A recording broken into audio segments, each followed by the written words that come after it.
जम्मू बंद। आज सुबह से आप जम्मू बंद की तस्वीरें देख रहे हैं। जम्मू बंद मुकम्मल था, पार्शल था। सवाल यह है कि पार्शल था या कंप्लीट था, इससे कोई फर्क नहीं पड़ता। फर्क इस बात से पड़ता है कि इस बंद के होने के बाद इस बंद का जो मकसद था, क्या वो मकसद फुलफिल होगा। आज आपने तस्वीरें देखी होंगी अलग अलग वेब पोर्टल्स के माध्यम से।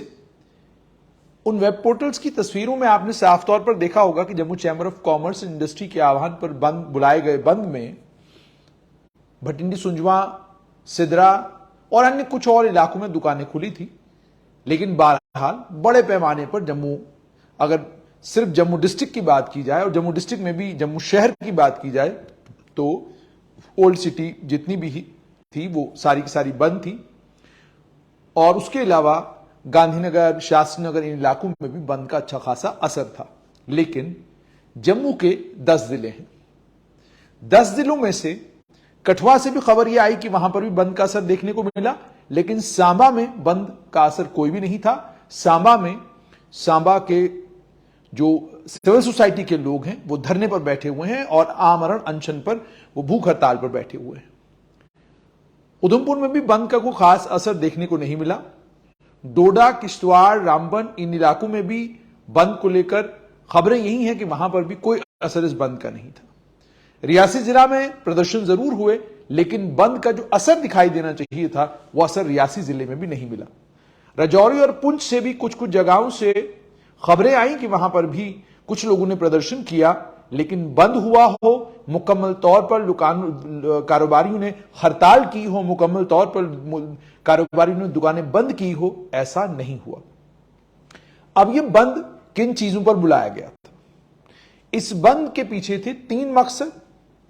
पहला मकसद तो यह कि जो सरोड़ का टोल प्लाजा है, उस टोल प्लाजा को लेकर मांग है कि इसको सस्पेंड किया जाए। दूसरी मांग स्मार्ट मीटर्स को लेकर, और तीसरी मांग प्रॉपर्टी टैक्स को लेकर। ये तीनों मांगे Jammu chamber of commerce and industry की थी।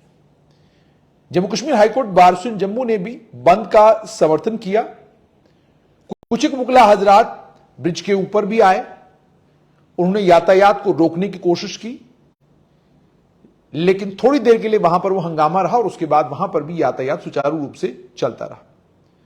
ट्रांसपोर्टर्स 2 भागों में बटे हुए। एक भाग ट्रांसपोर्टर्स का वो था जिसने ऐलान किया कि जी हम बंद के समर्थन में खड़े हैं, लेकिन दूसरा बड़ा धड़ा बंद के समर्थन में नहीं था। उन्होंने कहा कि हमें समय पर बताया नहीं गया, तो ट्रांसपोर्टर्स उनके हक में नजर नहीं आए। उसके बाद स्ट्रेट लाइन के मेरे कलीग नीतीश भारद्वाज ने कुछ तस्वीरें जम्मू शहर की सामने लाई। उन तस्वीरों में दुकानें खुली नजर आ रही थी।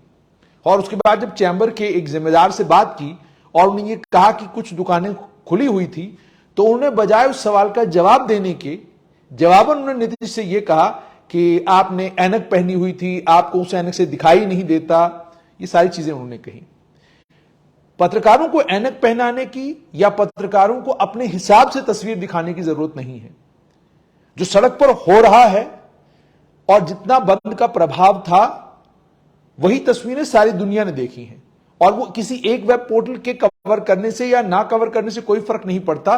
दुनिया बाकी तमाम जगहों पर तस्वीरें देख रही है कि कितना बंद था, कहां पर बंद था, किन लोगों ने दुकानें बंद की थी और किन लोगों ने दुकानें बंद नहीं की थी। अब सवाल यह है कि बंद था या नहीं था, इसको छोड़ दीजिए। अब आइए असली मुद्दे के ऊपर। मुद्दा यह है कि क्या जम्मू कश्मीर की सरकार ने, पहले टोल प्लाजा की बात करते हैं। सरोड़ टोल प्लाजा को लेकर जो जानकारी मेरे पास है, उस जानकारी के मुताबिक उपराज्यपाल मनोज सिन्हा ने, जब उन्हें सबसे पहले Jammu chamber of commerce and industry का एक मेल मिला, उसके बाद बार एसोसिएशन ने भी इस पर बात की और अन्य कई और दलों ने बात की। उसके बाद युवा राजपूत सभा ने जब आंदोलन की बात की और उसके बाद जब युवा राजपूत सभा सरोड़ टोल प्लाजा के ऊपर पहुंची, उनके आह्वान पर वहां पर हंगामा हुआ।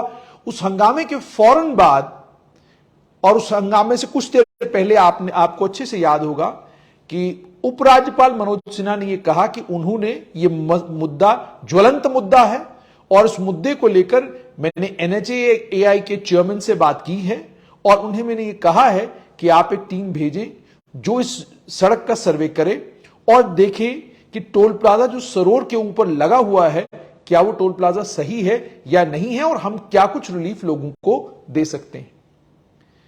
उसके बाद NHAI के चेयरमैन ने टीम को गठित भी किया।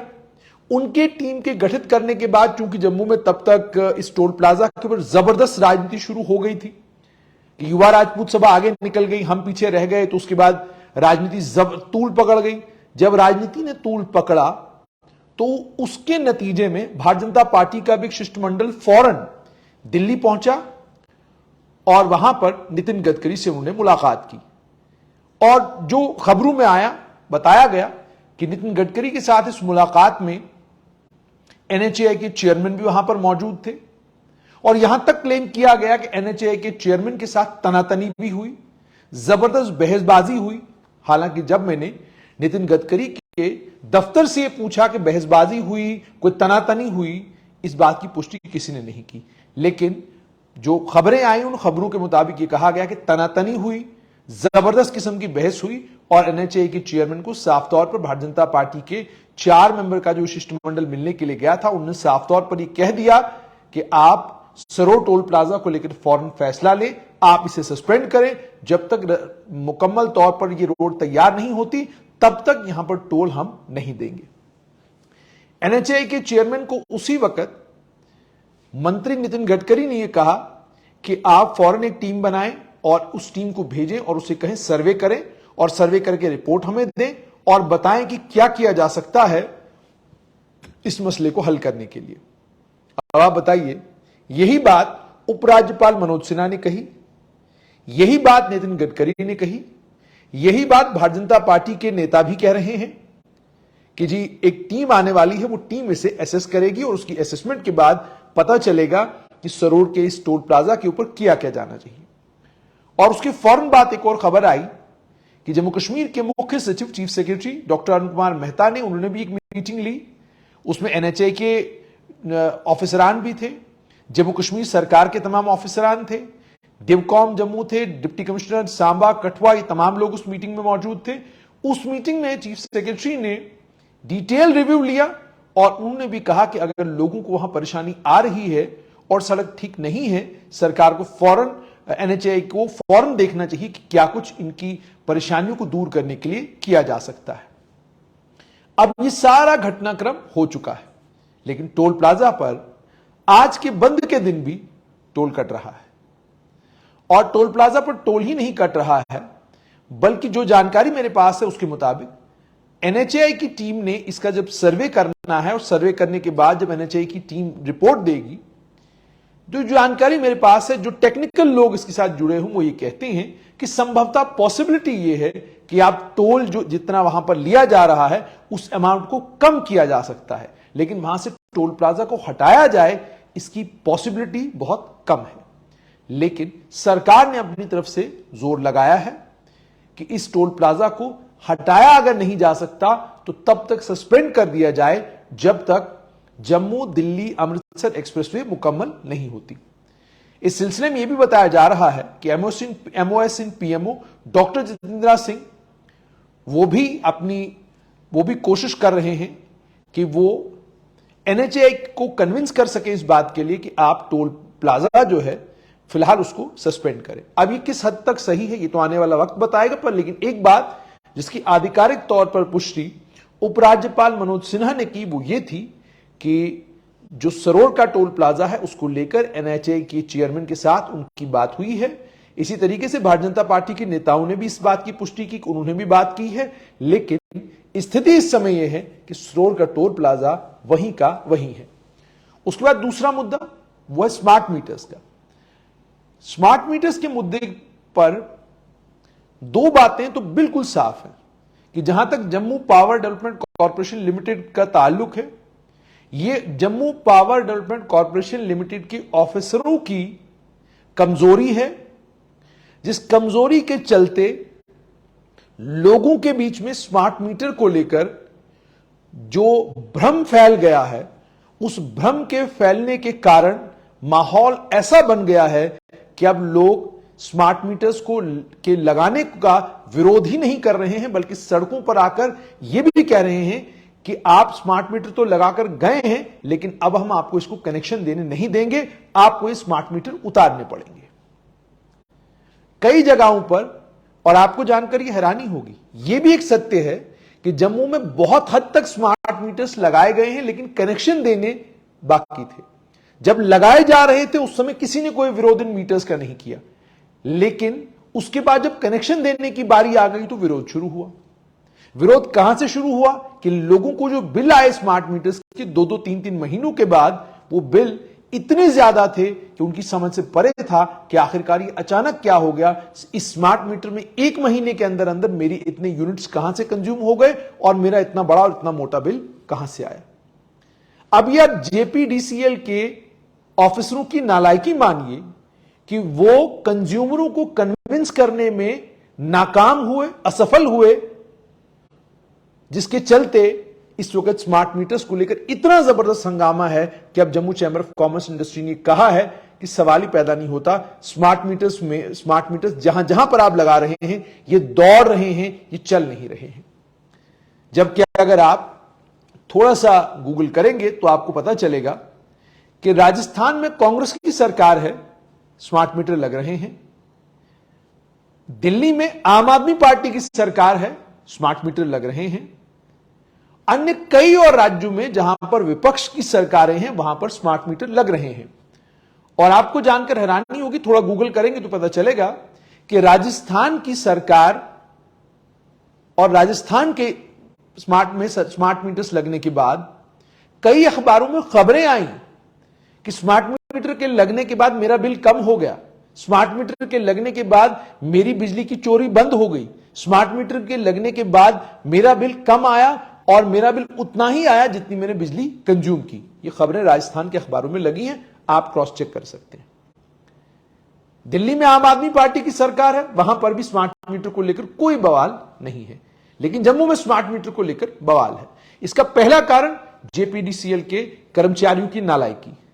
इसका दूसरा कारण कि अगर आप स्मार्ट मीटर लगा रहे हैं तो लगाने से पहले आम जनता को, कारोबारियों को और जम्मू के बुद्धिजीवी वर्ग को ऑन बोर्ड लेने की अगर आपको जरूरत महसूस नहीं भी हो रही थी, तब भी ऑन बोर्ड लिया जाना चाहिए था। और जब आप स्मार्ट मीटर लगा रहे थे, लगाते समय जो पुराना मीटर आप काट रहे थे, उस पुराने मीटर का उस डेट तक, उस दिन तक जितना भी बिल बना हुआ था, वो बिल आपको अलग से लोगों को पहले ही दे देना था कि जनाब ये आपका पुराना बिल है, इस तारीख तक का बिल है।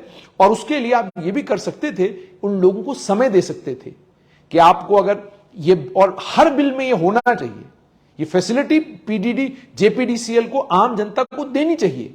हर बिल के नीचे आपको एक लाइन लिखनी चाहिए कि अगर इस बिल को लेकर आपको कोई आपत्ति है, इस बिल में जो आपका अमाउंट रिफ्लेक्ट हुआ है, उस अमाउंट को लेकर आपको कोई शक और शुबा है, तो आप फला जगह पर, फला फोरम पर जाकर एजिटेट कर सकते हो, अपना बिल पेश कर सकते हो, आपके मीटर का एनालिसिस होगा।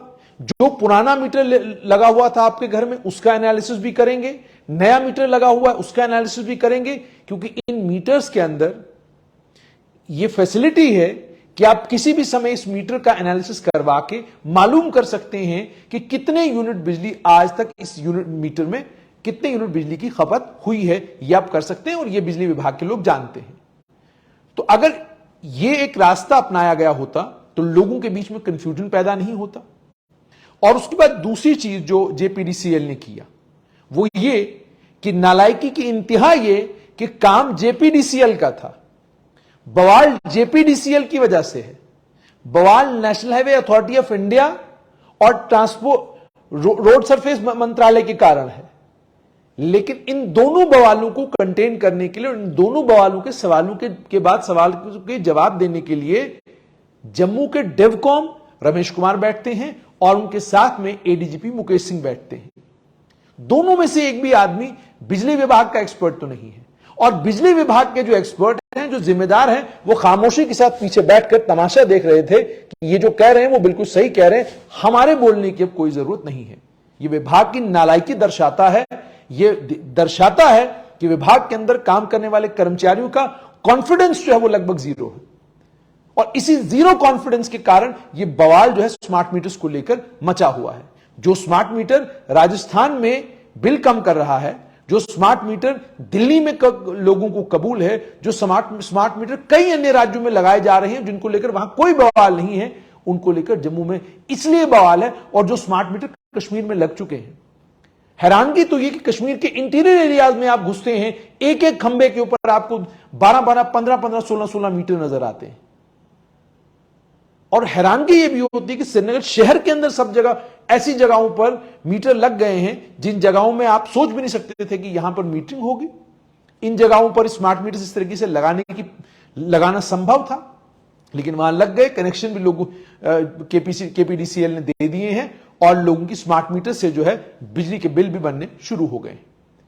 जम्मू में यह सारा कुछ होने की, और आज भी आप देखिए जेपीडीसीएल की इस समय भी हालत यह है कि इसको बुला लो, इससे बात कर लेते हैं, उसको बुला लो, उससे बात कर लेते हैं, यहां से करते हैं, वहां से करते हैं, लेकिन खुद कंज्यूमर को कन्विंस करने के लिए, कारोबारियों को कन्विंस करने के लिए जेपीडीसीएल ने कोई इनिशिएटिव लिया हो, वो नजर कहीं नहीं आता। अगर जेपीडीसीएल इनिशिएटिव लेता, चैंबर के साथ बैठता और अपना पूरा प्लान, अपना पूरा प्रोग्राम उनको बताता, बैठता बार एसोसिएशन के साथ, उनको अपना प्लान और अपना पूरा प्रोग्राम बताता इस बवाल के बीच में भी, तो शायद ये सूरत-ए-हाल पैदा नहीं होती जो सूरत-ए-हाल पैदा हुई है। और जेपीडीसीएल की जिम्मेदारी डिवकॉम की नहीं है, जेपीडीसीएल की जिम्मेदारी एडीजीपी की नहीं है। वो आउट ऑफ द वे जाकर अगर जेपीडीसीएल की जिम्मेदारी भी ले रहे हैं तो बेहतर यह है कि जेपीडीसीएल की जिम्मेदारी जो है वो डिवकॉम को दे दी जानी चाहिए, या ये जिम्मेदारी एडीजीपी मुकेश सिंह को दी जानी चाहिए, क्योंकि विभाग के अंदर काम करने वाले जो अफसर हैं, विभाग के अंदर काम करने वाले AEE हैं, कोऑर्डिनेशन ही कोई नहीं है। और आज के दिन तो हालत जेपीडीसीएल की यह है कि जेपीडीसीएल के एक्सीएनयू, एससीयू और चीफ इंजीनियरों के कंट्रोल में लाइनमैन और मीटर रीडर भी नहीं है। और खुद विभाग ये मानता है कि इस बवाल को खड़ा करने में विभाग के कॉरपोरेशन के अंदर काम करने वाले कर्मचारियों का हाथ है। अगर यह सत्य है तो फिर यह बड़ा गंभीर मामला है। इसका मतलब यह है कि अंदर कोई कोऑर्डिनेशन नहीं है, और इसी कोऑर्डिनेशन ना होने के कारण शहर में बवाल है। और जहां तक स्मार्ट मीटर्स का ताल्लुक है, अगर पूरे देश भर में यही स्मार्ट मीटर्स, यही कंपनियां लगा रही हैं और कोई बवाल नहीं है, तो जम्मू में बवाल क्यों है? इस पर गहन चिंतन मंथन जो है वो जेपीडीसीएल को करना पड़ेगा। और तीसरा मामला प्रॉपर्टी टैक्स को लेकर। प्रॉपर्टी टैक्स भी जिस समय लगाया गया, जिसकी समय नोटिफिकेशन इशू की गई, हैरान करने वाली बात यह थी कि नोटिफिकेशन इशू हुई, वेबसाइट तैयार नहीं है। नोटिफिकेशन इशू हुई, मोबाइल एप्लीकेशन तैयार नहीं है। उसके बाद चैंबर के साथ चैंबर ने उस पर भी बंद की कॉल दी, जबरदस्त हंगामा उस पर भी हुआ। नतीजा यह निकला कि उसको स्थगित किया गया और कहा गया कि दोबारा से पुनर्विचार किया जाएगा, और जो कुछ राहत कारोबारियों को, बाकी लोगों को दी जा सकती है, वो सारी राहतें देने के बाद प्रॉपर्टी टैक्स लोगों को भरने के लिए कहा जाएगा। अब वो कुछ स्लैब्स उसमें बनी है, उन स्लैब्स के बनने के बाद प्रॉपर्टी टैक्स भरा किसी ने या नहीं भरा किसी ने, इसको लेकर भी अभी तक कोई डिटेल सामने नहीं आई है। तो कुल मिलाकर मतलब ये क्या है? इसका साफ तौर पर मतलब यह है कि एक डिस्कंटेंट है, एक डिसेंट है, जिस डिस्कंटेंट और डिसेंट को एड्रेस करने की जरूरत है। और सिर्फ इतना ही नहीं, बल्कि जैसे मैंने आपको कहा कि अब इस आज के जम्मू बंद के बाद अगर कल सुबह टोल प्लाजा को वाइंड अप कर दिया जाता है, या 10 दिन के बाद फैसला लिया जाता है कि जिसको फिलहाल के लिए सस्पेंड कर दिया जाएगा, तो क्रेडिट गेम शुरू हो जाएगी। क्रेडिट किसका है?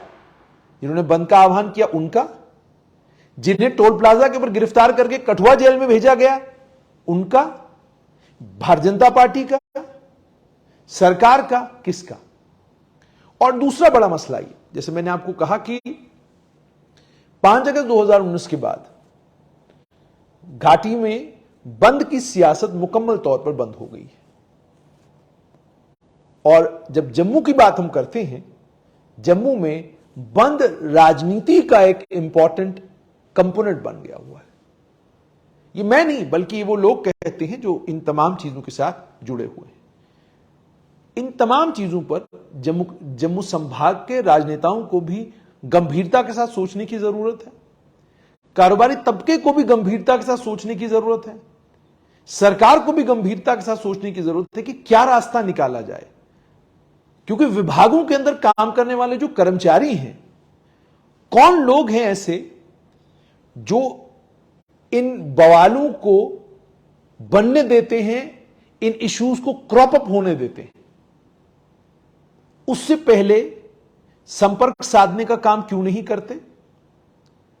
पीडीडी विभाग के में जो लोग लगाए गए हैं, ये क्या उनकी जिम्मेदारी नहीं है कि स्मार्ट मीटर्स को लेकर लोगों के बीच में अगर कोई भी कंफ्यूजन है, कियोस्क है, वो उसको दूर करें? और बजाय वो सब कुछ करने के तमाशे हो रहे हैं। कभी वेयर हाउस जाके तमाशा कर रहे हैं, कभी किसी और जगह जाकर तमाशा कर रहे हैं। ऐसे आप आम जनता को कन्विंस नहीं कर सकते स्मार्ट मीटर्स के लिए। आपने थानेदारों की नौकरी लगाई, आपने तहसीलदार लगा दी, उनको कहा भाई आप जाके स्मार्ट मीटर लगवाओ, उसके बावजूद बवाल है। तो इसलिए इसको सीरियसनेस के साथ लेने की जरूरत है। विभाग के अंदर अगर कुछ बदलाव करने की जरूरत है, बदलाव भी किए जाएं। लोगों का कॉन्फिडेंस जीतकर आप लोगों को अगर कोई चीज देंगे तो लोग उसको कबूल करेंगे। लेकिन डिपार्टमेंट के अंदर जब अंदर खींचतान चल रही हो तो उसका नतीजा फिर यही निकलता है जो आज हुआ है। तो आज जम्मू बंद का जहां तक ताल्लुक है, जैसे मैंने आपको कहा कि बंद का जहां तक ताल्लुक है, जम्मू शहर की बात की जाए तो पुराने इलाकों में बंद का असर जरूर था, लेकिन अगर जम्मू संभाग की बात की जाए तो केवल मात्र जम्मू शहर और कुछ और इलाके और एक कठुआ जिला, बाकी किसी जिले में बंद का कोई खास असर देखने को नहीं मिला। और इस बंद के बाद अब देखना यह होगा कि जम्मू कश्मीर की राजनीति क्या नया रुख लेती है।